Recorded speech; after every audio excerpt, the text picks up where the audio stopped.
All right, glad you're joining us. We do have some developing news happening right now. At any moment, we're told we could see Israel begin a limited ground operation into Lebanon. It comes as President Biden once again is calling for an immediate ceasefire in the Middle East. At least 4 people were killed in a precision strike on an apartment building here in central Beirut earlier today. That's the first strike to hit this area in 18 years. For more, let's bring in our national security and defense analyst and former Deputy Assistant Secretary of Defense, Mick Mulroy. So just what is your overall sense, Mick? I mean, just what we're seeing in such a short period of time since Nasrallah was killed on Friday. Now Israel's talking about this limited ground incursion into Lebanon. I mean, it truly looks like things are escalating here.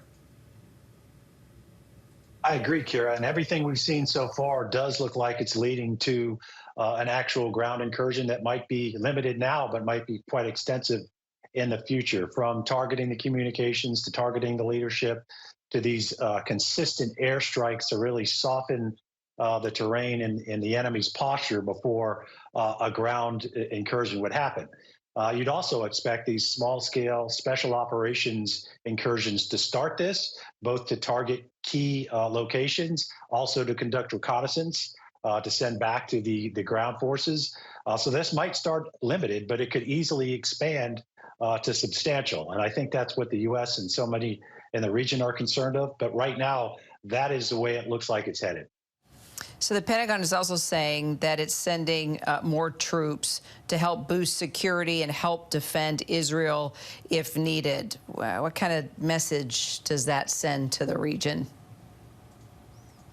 So it could be purely preparatory, or it could be based on intelligence that we have, and we've shown we've had a lot of good intelligence on Iran and what they plan to do, either directly from Iran or trying to coordinate all their proxy forces to potentially do a multi-pronged attack, which the United States, I think, would likely be called into, especially if we see what we saw in April. And it's also important to point out that the U.S. is likely also preparing for a large-scale evacuation from Lebanon, kind of like we did in 2006, which was a huge effort then, but there's even more American citizens in Lebanon now. So the U.S. military is going to be fully employed in this region and likely overtasked, but I think they're more than capable of getting this done and defending Israel and potentially supporting U.S. citizens in their evacuation if that becomes necessary. So let's talk about Iran now. Israel's Prime Minister, Benjamin Netanyahu, he sent a warning to Iran again today saying don't get involved in this fight. He said something at the General Assembly as well, talking about Iran specifically, saying you strike us, we're going to strike you. They've already struck inside Iran, that unprecedented attack that took out one of the terrorist leaders hiding out there in Iran.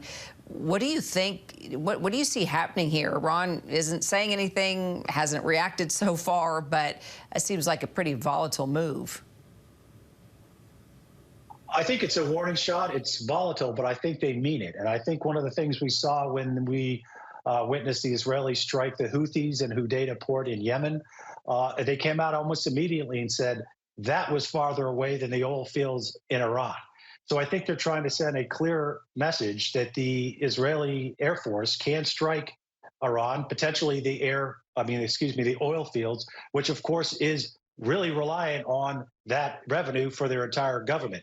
So I think they're trying to send a message that it won't be like last time after the April event where they sent a glide bomb to hit, a relatively smart target. It could be a substantial effort that could really have Iran pay the price, probably trying to get them to calculate to stand down on their direct attacks and not escalate this even further from the point of view of Iran.